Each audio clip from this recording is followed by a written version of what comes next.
பட்டினம்பாக்க ரோட்டுல 40C பஸ்ல பரிமளாவ புருஷங்கூட பாட்டேன்டா. எவ அவ? சின்ன முப்பாத்தா, நீ வந்து நிக்கிற? யார் அந்த சிரிக்கி? ஐயோ, கேட்டுட்டா போலயே.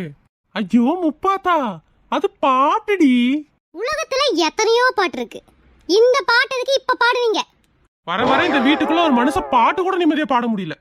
இல்லையே, அந்த நிர்மலா இல்லையே, பரிமளாவ புருஷனோட பார்த்தாங்கிற வரிய மட்டும் சோகமா பாடுனீங்களே. முப்பாத்தா, சத்தியமா சொல்ற, ரொம்ப பசிக்குது, போய் இட்லி சுடுற வேலையை பாரு. தேவையில்லாம ஆராய்ச்சி எல்லாம் பண்ணிட்டு இருக்காத. ஓ அப்படி. என்னைக்காவது ஒரு நாள் கட்டின பொண்டாட்டிக்காவது ஏதாவது பாட்டு பாடி இருக்கீங்களா? பொண்டாட்டிங்களுக்கு வேற பாட்டு வேற தனியா எழுதணுமா? இங்க பாருங்கம்மா, மூணு திட்டி இப்படியே நீங்க வீட்டுக்குள்ள பண்ணிட்டு இருந்தீங்கன்னு வச்சுக்கோங்க, அப்புறம் நானு என் பாய் ஃப்ரெண்ட் நினைச்சு பாட்டு பாட வேண்டியது இருக்கும்.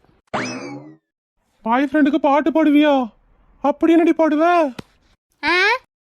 அங்கும் இங்கும் இங்கே பார்க்கும் போதும் அவன் பூமுகம், நெஞ்சை அள்ளி கூட்டிக் கொண்டு போகும் அவன் ஞாபகம், காத்தாடி போலத்தான் கண் முன்னே பரப்பாயே, பெண்ணை நீ நூலு விட்டு போகாதே,